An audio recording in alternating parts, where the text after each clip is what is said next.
Thank you all for being here today. I greatly appreciate you all coming back today. I'm joined by my Housing Quality Task Force co-chairs, Carol Wheeler, who's our Manager of Housing, and Aqua Porter from RMAPI, and also a member of the task force, my Corporation Counsel, Patrick Beath. And you'll hear from these talented individuals in a moment.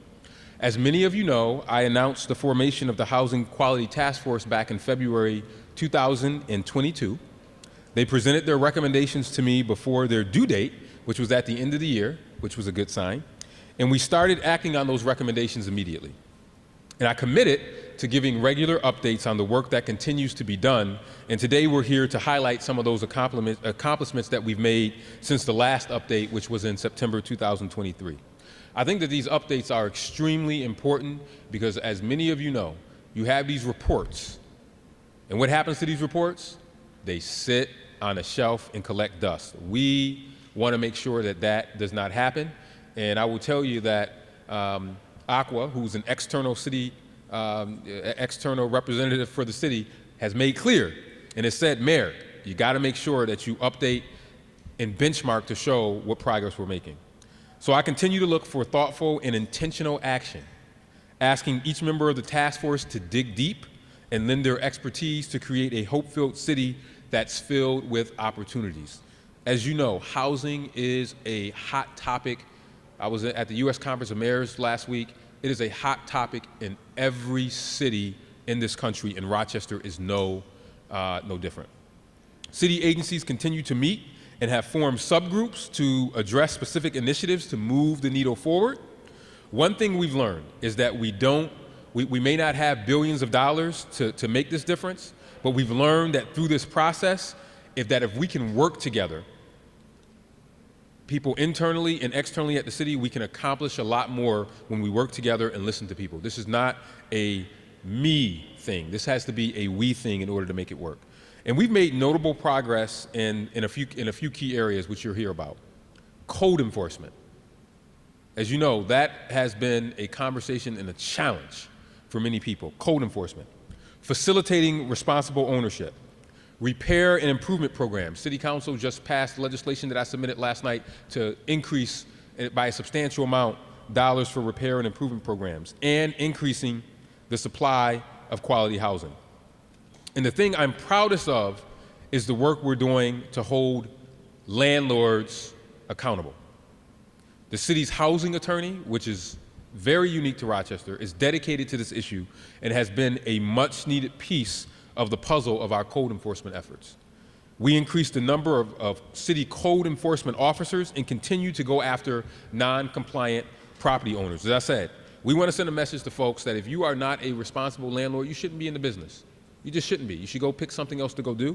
And we need to celebrate those that are doing good things, and those that are not doing the good things, they need to go work somewhere else in another business. I'm also very proud of the Buy the Block program, which is well underway in the Northeast, and I'm happy to announce that we passed legislation last night to now be able to expand the Buy the Block program, home ownership, to the southwest part of the city. We have to increase home ownership rate in the city. Right now, it's about 37%.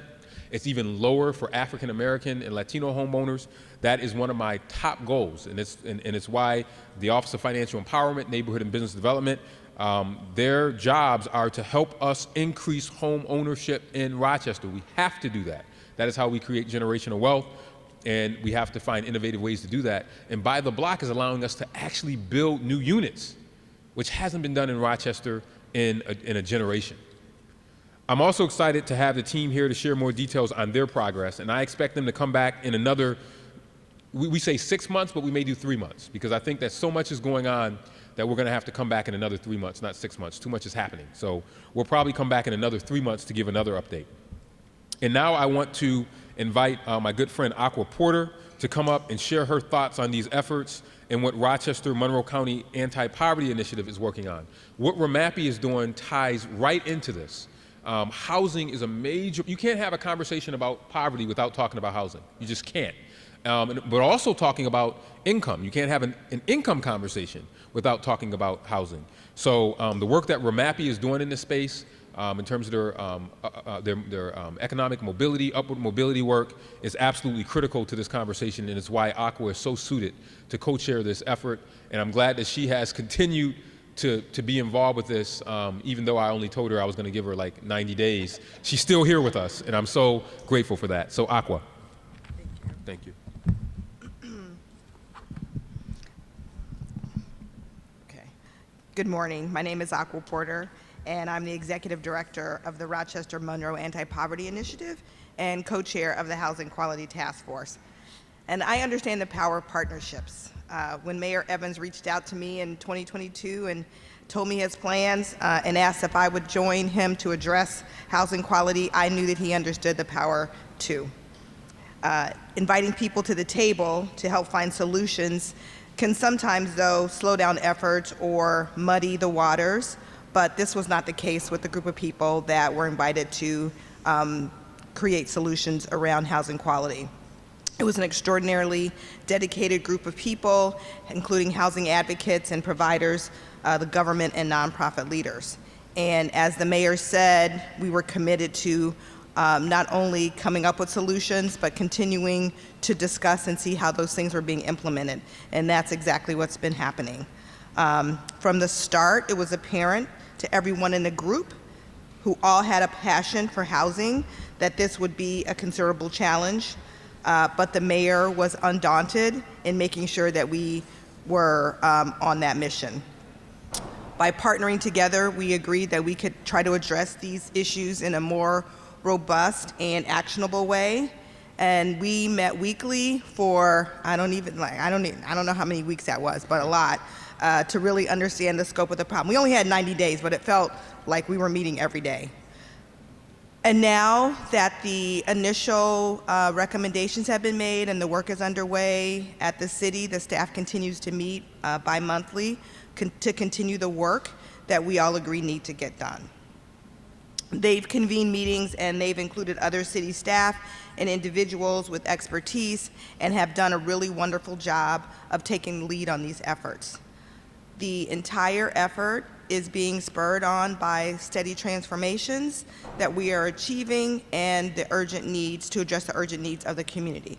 We continue to hear time and time again from community members that the availability and affordability of housing is one of the major concerns that they expect for us to resolve. It's one of the biggest barriers to upward mobility in this community.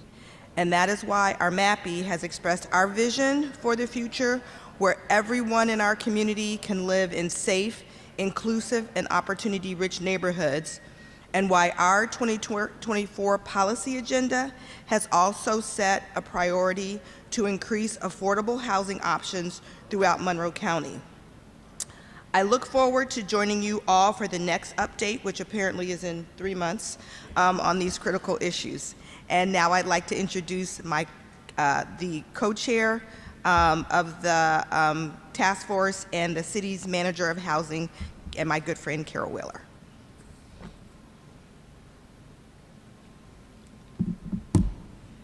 Good morning, and thank you, Aqua. First, I want to thank those who are with us from the start and those that continue to be added for helping us in the work we do every day to realize the goals that have been set before us. The work we are doing to transform Rochester into a place of hope and opportunity for every individual who calls it home relies on the recommendations from this task force. One of our key recommendations is to support and facilitate responsible ownership. Making properties available to the people who care about providing safe and equitable housing is vital to our mission. To that end, we're increasing the scale and effectiveness of the Rochester Land Bank. We're pursuing a strategic plan this year to build on the successes of the first 10 years of the land bank. So far, we have acquired 181 properties We've oversaw 160 rehabs. There has been 30 new units built and has assisted on 66 demolitions. The Rochester Land Bank will seek to maximize the number of tax delinquent properties that are transferred to responsible owners by expanding the land bank's pre-qualified developer network. The land bank has created, to further market the land bank and what it does, a sales page that makes structures available throughout the year. We'll invest additional dollars to acquire even more blighted properties through means other than just the tax foreclosure sale. These properties will be subsequently transferred to qualified developers and owner occupants. We're always looking for experienced developers to invest in Rochester. The land bank is an amazing opportunity to make a difference in a neighborhood. Go to the cityofrochester.gov/land bank property for sale for an application.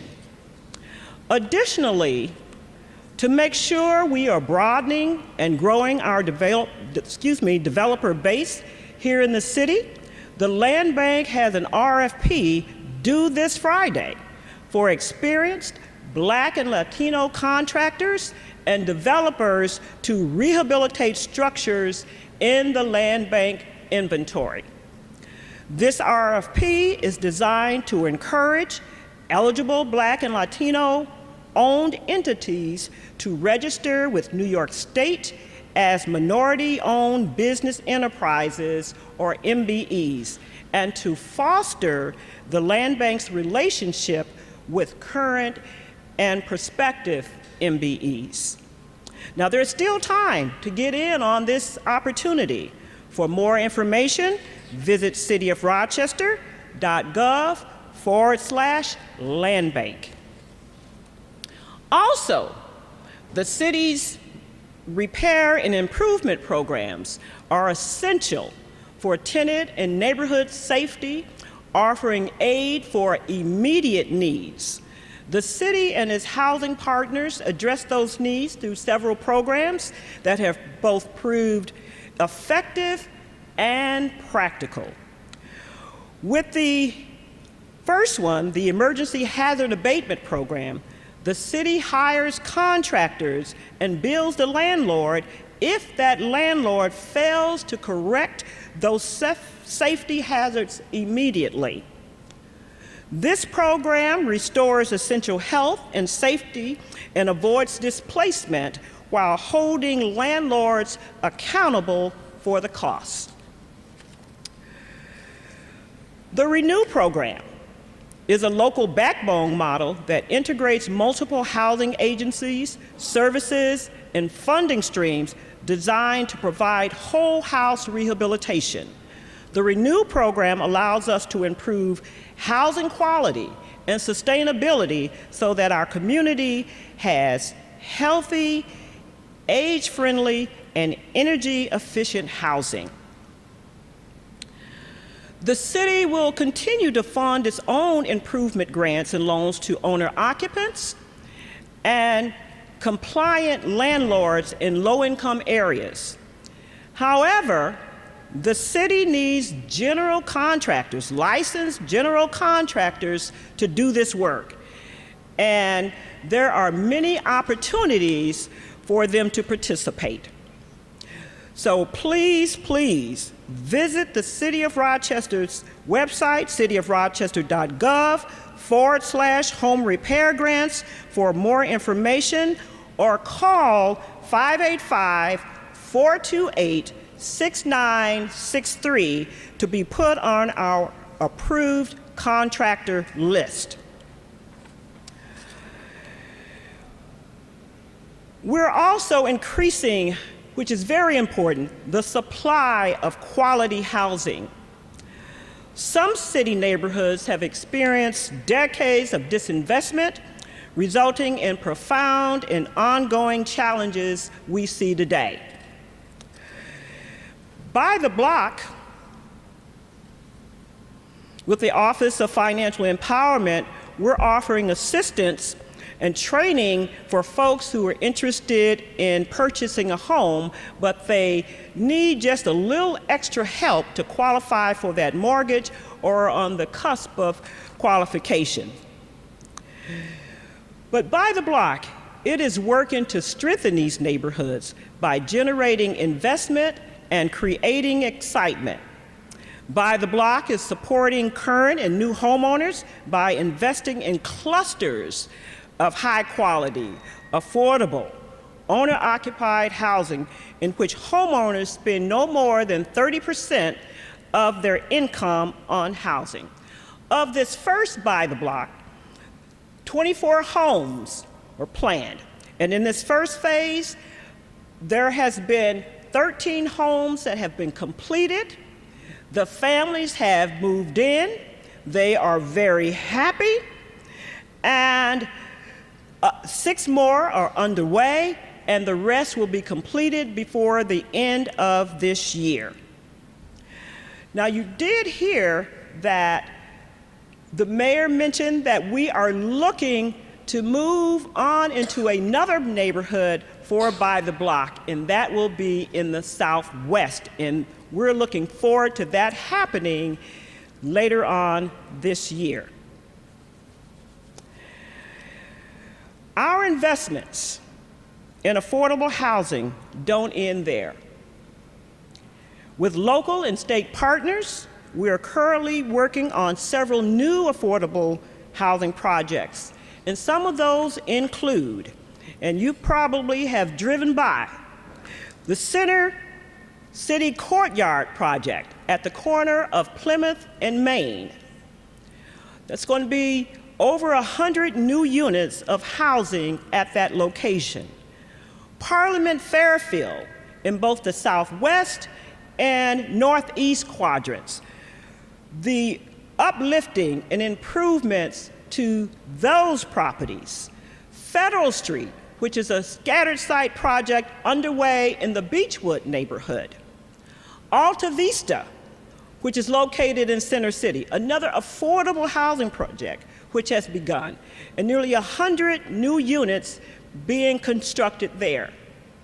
And lastly, a project that has just recently completed, just received its C of O, is Flower City Apartments, where 150 units have been completely rehabilitated.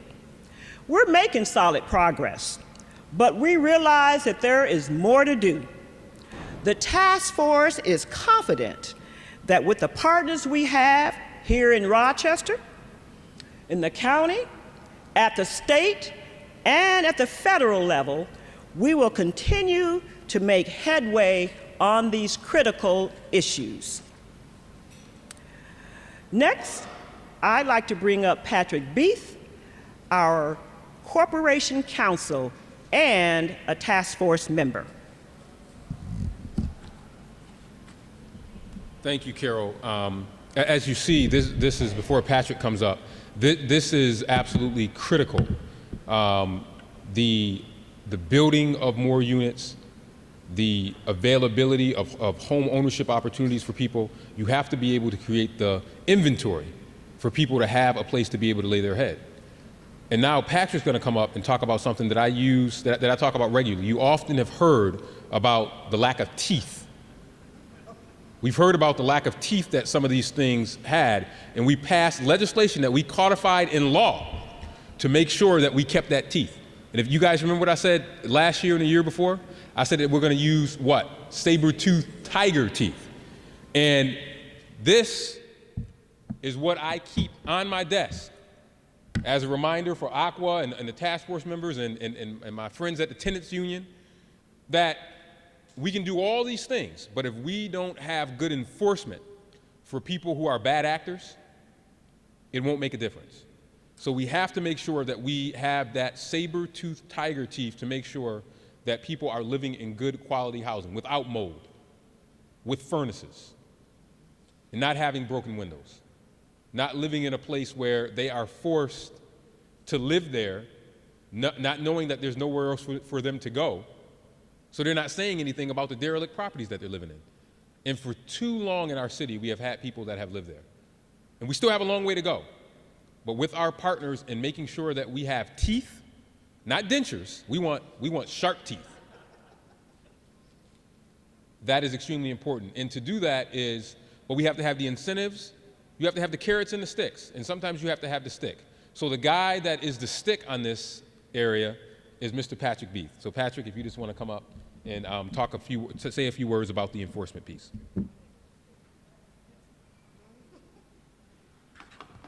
So let me tell you all a little bit about the teeth.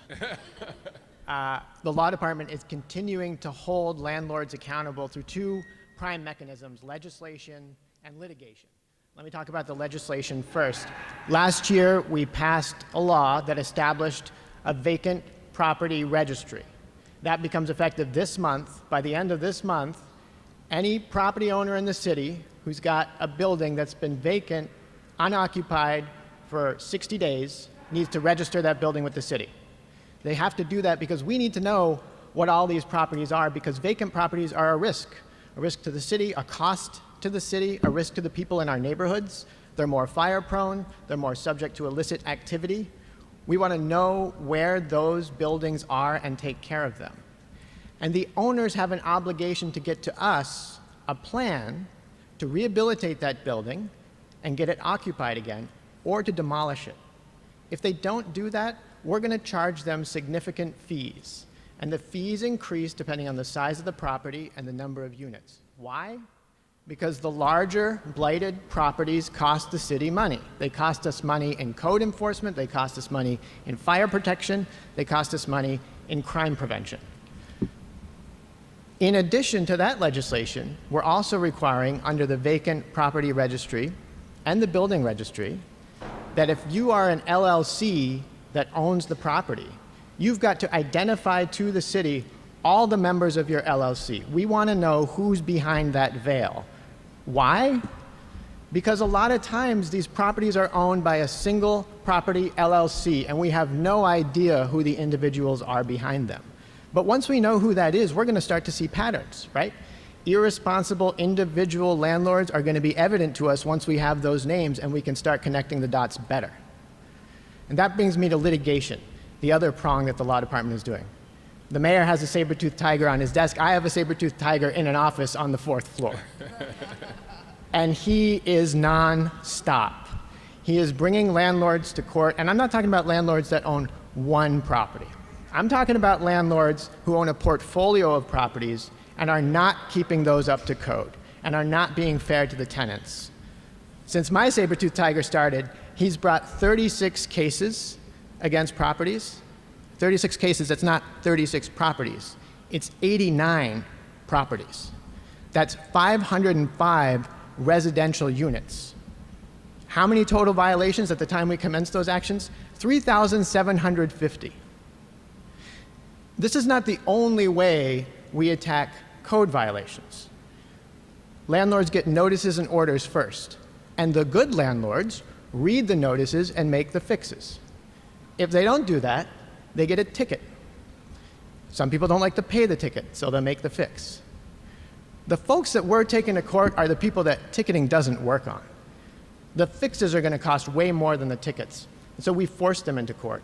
And part of bringing them to court is to get fines out of them. And to date, we've been granted judgments or settlements, fines in the amount of more than $500,000, $531,000. I'm going to give you an example of one property, just how this works. Hirschhorn Estates. Hirschhorn Estates owns a number of units, bad condition.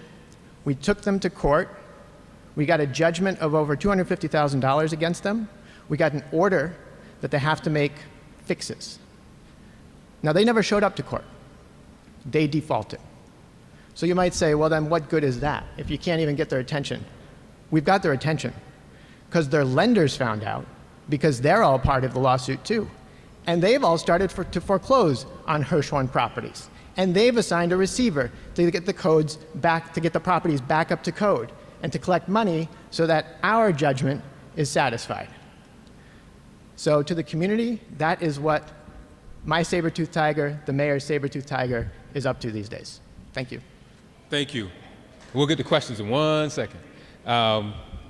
So this is extremely important as we talk about the enforcement piece, because you can't have a city where people think they can do whatever they want, because it costs you, the taxpayers, money. What do I mean by that? One demo of a particular building, I believe it was on Otis Street, that was left unoccupied and caught fire, cost the city of Rochester over $1 million. Think about that. Over $1 million.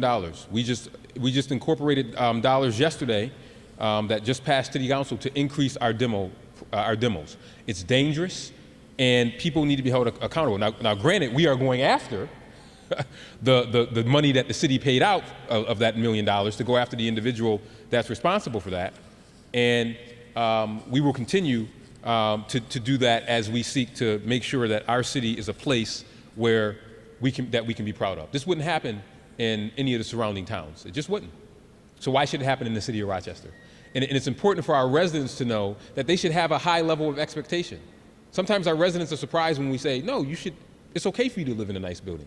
It's okay for you to speak out about that abandoned property. Just because it's been there a long time doesn't mean that it's right.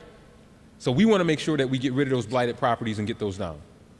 So thank you, Aqua. Thank you, thank you, Carol, and thank you, Patrick, for all of your hard work on this. You know, we are gaining traction every day with each of the initiatives that you've mentioned. I know that you all have the updated one sheet of all the things that have taken place since the last update.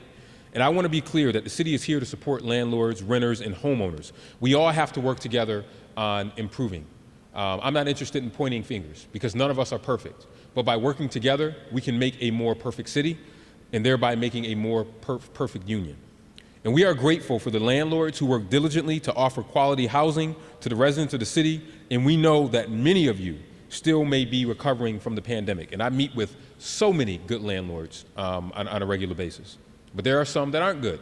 And when they aren't good, you got to pull this out. Our goal with both Civics and Infor is to make lives easier and to put that power in the small hands of our business owners. So our landlords are familiar with both Civics and Infor, which is an online platform that we did. We hope that is working out. If it's not working, we want to hear about you from it.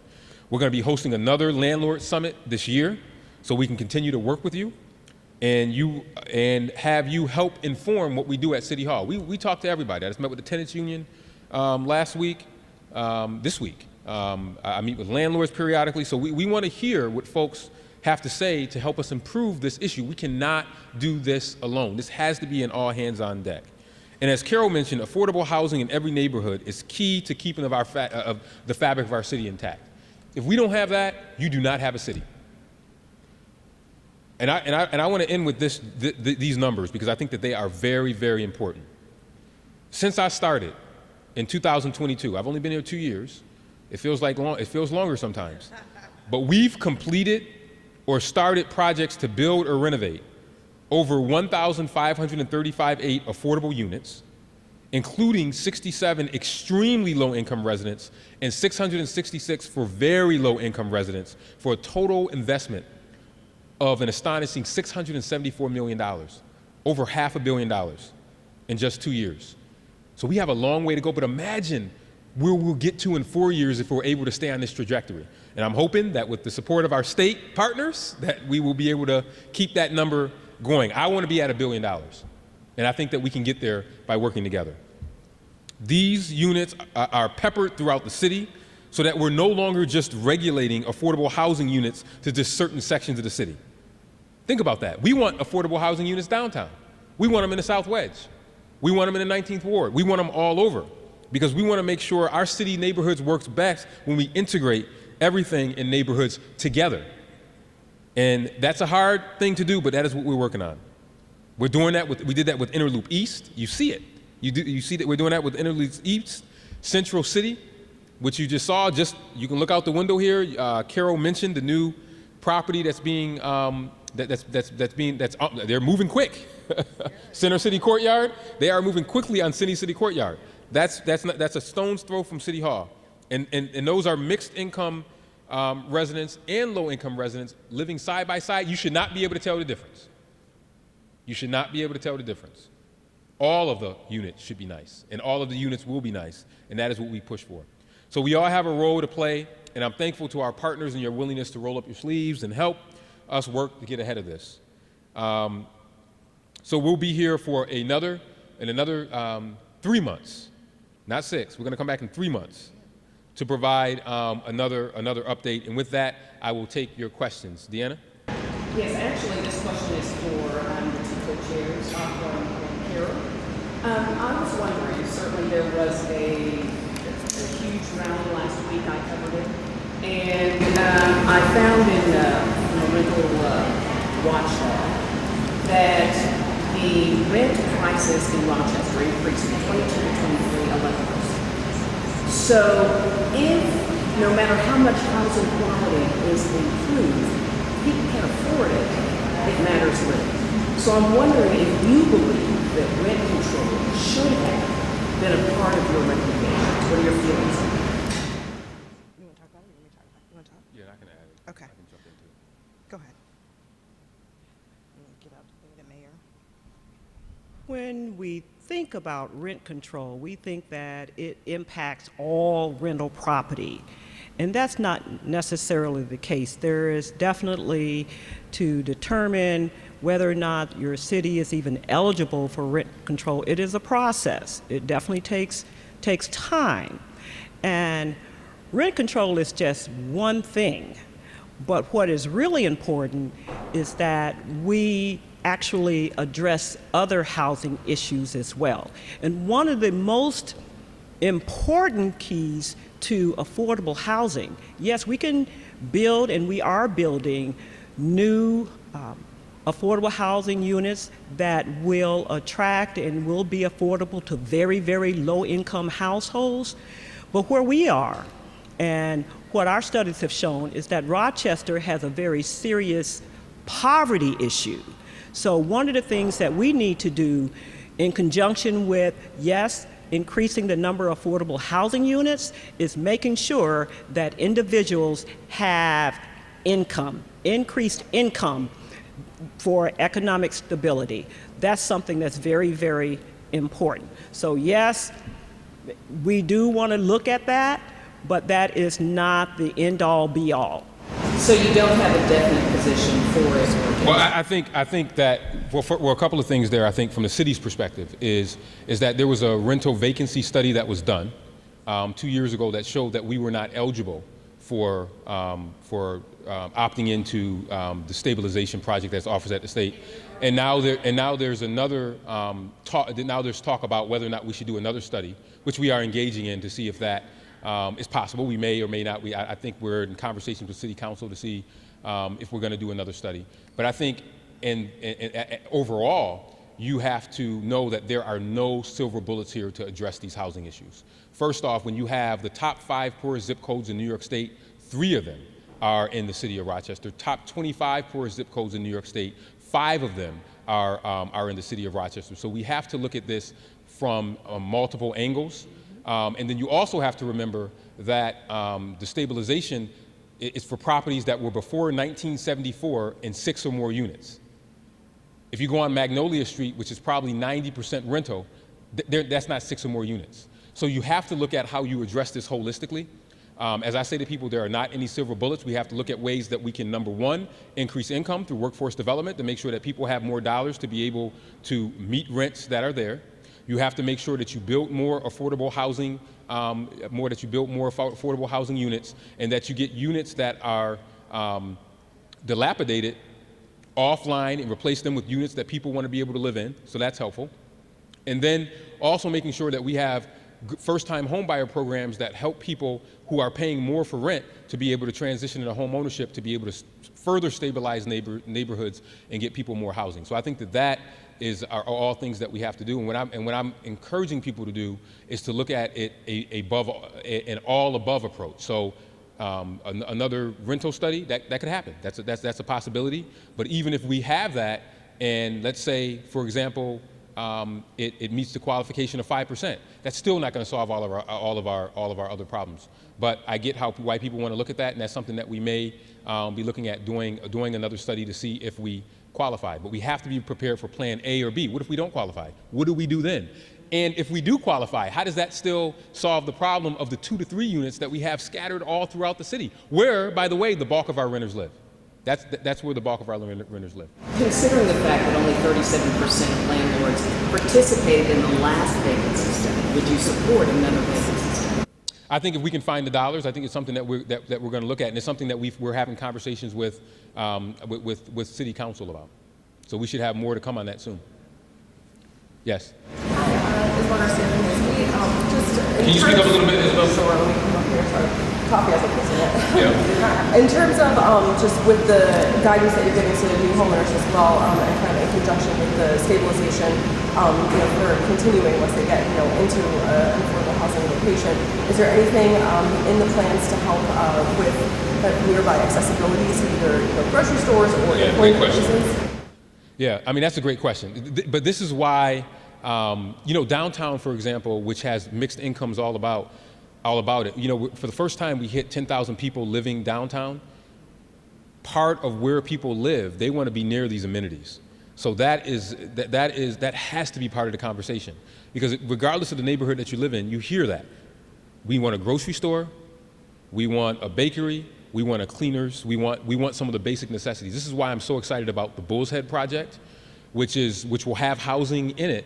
And already that's attracted a bank, a financial institution. We haven't had ESL is going to open up there. But I think that as you look at developing these housing units, we're hoping that critical mass will attract some of these pharmacies, some of these drugstores that we've struggled with in our city neighborhoods that have not had these places in walking distance or in those neighborhoods. So I agree, you can't have a conversation about housing units without talking about how do you attract the ancillary services to make people want to be able to live there. Do you really want to have to walk 10 miles to a grocery store? No, it should be centrally located. That's why I'm excited about the work that ESL has been doing in our community. One of the few financial institutions that have opened up financial institutions in neighborhoods. Beechwood, they opened up a new bank. Lake Avenue, they opened up a new bank, and they're going to be opening one up on Bull's Head, which borders the 19th Ward, which is the most densely populated neighborhood in Monroe County. But what we need more of? Grocery stores. And I'm hoping that you'll hear more about this in the coming months, about what we're trying to do to improve access to healthy food. Because that's a part of the home ownership stuff that you're building. The other point I wanted to make too was, you can't build new homes or new units, and then next to the houses you have a broken down home. So you'll see, if you look at what we did last night, we put more money into the pot for renovations of existing homes to help people who already own homes, who might not have the dollars, to help them renovate their homes, particularly our senior population, who may have lived in a house for 40 years, who have not been able to have dollars to renovate their properties. That is also extremely important and has to be a part of the conversation. Any other last questions? I just want to follow up. Yes, just regarding for the penalties that come with landlords that are essentially, as you mentioned, worse the worst, you beat them out, you have the penalties. Is there anything that happens after the fact, whether it's a settlement or otherwise, where it's essentially like they're not allowed to own homes again in Rochester?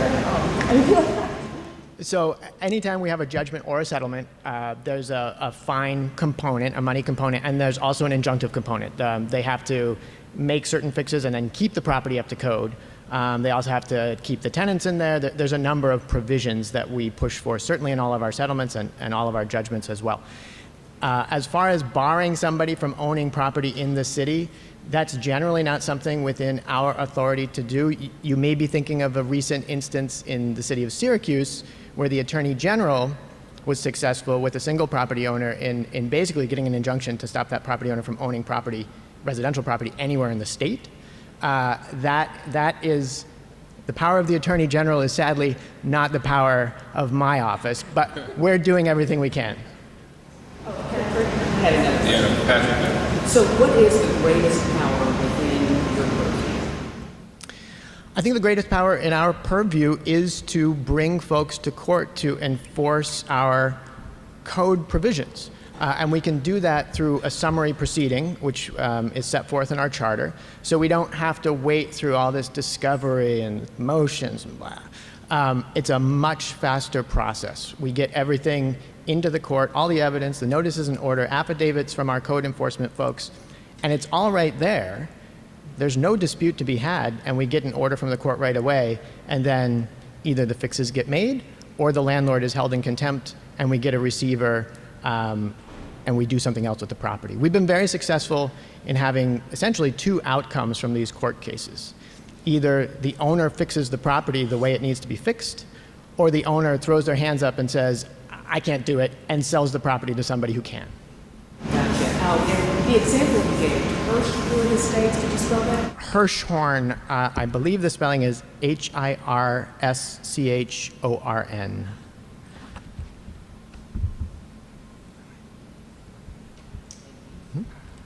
Well, thank you. If there aren't any other questions, let me just thank everyone for coming. We look forward to the next update. This is a major issue in our community and across our country. I'm proud of the progress we have made thus far. We're not jumping up and down and popping the champagnes yet. We celebrate the successes, but we know that we have a long way to go. This is definitely a marathon and not a sprint when you're dealing with 50 to 60 years of disinvestment in cities across our country. Not just Rochester, we are not alone in this, but I think that we are much further ahead than other cities in both New York State and the country. People have said, Mayor, I love what you did with that Housing Quality Task Force, and we're happy that you are working to address this issue and trying to address it. Guess what? We can't solve what we don't face.